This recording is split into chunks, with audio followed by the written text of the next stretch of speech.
Pushpa 2 release అప్పుడు last year జరిగినటువంటి సంధ్యా theatre stampede తొక్కిసలాట ఘటనలో శ్రీతేజ్ గురించి మనందరికీ తెలుసు. అప్పటి నుంచి కూడా ఆ పిల్లాడు హాస్పిటల్లోనే ఉండడం అనేది జరుగుతూ వచ్చింది. అయితే ఈ బాబు హాస్పిటల్ నుంచి డిశ్చార్జ్ అయితే అయ్యాడు.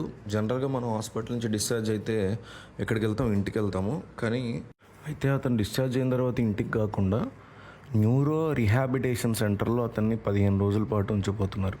ఆ 15 రోజుల తర్వాత కూడా సెట్ అయితేనే ఇంటికి పంపిస్తారు, లేదా మళ్ళీ హాస్పిటల్కి 90% సెట్ అయ్యే ఛాన్సెస్ ఉన్నాయి అంటున్నారు. ఎందుకంటే శ్రీతేజ్ యొక్క బ్రెయిన్ ఇంకా పూర్తి స్థాయిలో రికవరీ కావాల్సి ఉందని మనకి స్ట్రాంగ్ సోర్సెస్ నుంచి తెలుస్తుంది. అతన్ని స్టాంపేడ్ అంటే చిన్న విషయం కాదు. మన ఏదో తొక్కిసలాట్లో చనిపోయారంటే మనిషి చనిపోయేంత ఏముంది అనుకుంటాం.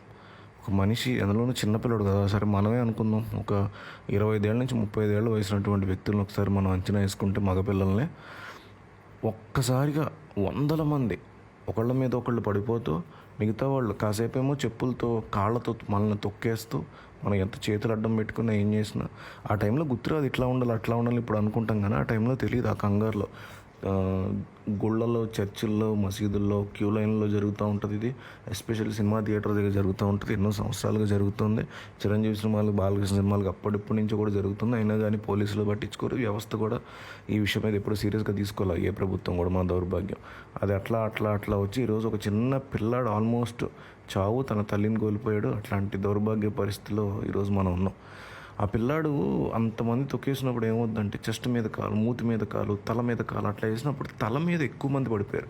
ఆ పిల్లాడి మీద ఒక మనిషి, మళ్ళీ ఆ మనిషి మీద ఇంకో మనిషి, అట్లా అతని బ్రెయిన్ వెళ్ళటమే నేలకెళ్ళి తగిలి అక్కడి నుంచి మీద పడి ఎక్కువ మంది పడిపోవడం వల్ల బాగా సీరియస్గా అతని బ్రెయిన్ డ్యామేజ్. అందుకే మీకు గుర్తుంటే అప్పట్లో పోలీసులు కూడా అతను ఎత్తుకుని పరిగెట్టుకుంటూ వెళ్ళారు.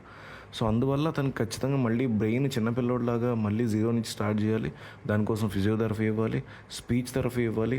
ఇవన్నీ కూడా రీహాబిలిటేషన్ సెంటర్లో ఉంచి ఇతనికి ఇస్తారని తెలుస్తుంది. రాబోయే రోజుల్లో ఇతనికి మరింతగా కేర్ తీసుకోవాలి. అట్లాగే తల్లి చనిపోయిందన్న విషయాన్ని కూడా అతను తెలియజేయకూడదు. తల్లి చనిపోయింది కదా, ఆ రోజు అయినటువంటి తొక్కిసలాట్లో ఆవిడ చనిపోయింది, ఆవిడ కొడుకే ఇతను. సరే, ఇక తీసుకురావడం వాళ్ళు తప్ప, ప్రభుత్వం తప్ప, అల్లు అర్జున్ తప్ప ఇవన్నీ కొట్టుకుంటే తేలే విషయాలు కావు. కానీ మూర్ఖపు ఆరోపణలు, మూర్ఖపు ఆర్గ్యుమెంట్స్గా మిగిలిపోతే ఎవడు చెప్పినా అర్థం చేసుకోకూడదు ఎవడు తప్పని. అందరిది తప్పని 100 సార్లు మనం ఎన్నో వీడియోలు కూడా చేసాం. అప్పటికెళ్ళి డిసెంబర్లో చేసిన వీడియోలు మనం మన ఛానల్లో చూసుకుంటే అర్థమవుతుంది. అయితే ఇతను ఇంకా పూర్తిగా కోలుకోవడానికి ఇప్పటికే 5 నెలల చికిత్స జరిగింది.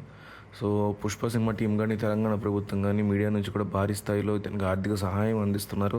బన్నీ ప్రస్తుతం కెరీర్ పరంగా ప్రాజెక్టులో బిజీ ఉన్నా కూడా బన్నీకి సంబంధించినటువంటి ఫ్యామిలీ వాళ్ళు వెళ్ళి చూసుకుంటూ ఉన్నారు ఎప్పటికప్పుడు. సో ఈ శ్రీతేజ్ విషయంలో అందరూ కూడా తను త్వరగా కోలుకోవాలని కోరుకుంటున్నారు. కానీ బయటకు వచ్చినట్టే వచ్చి మళ్ళీ 15 రోజులు ఒక రిస్కీ జోన్లోకి వెళ్తున్నాడు.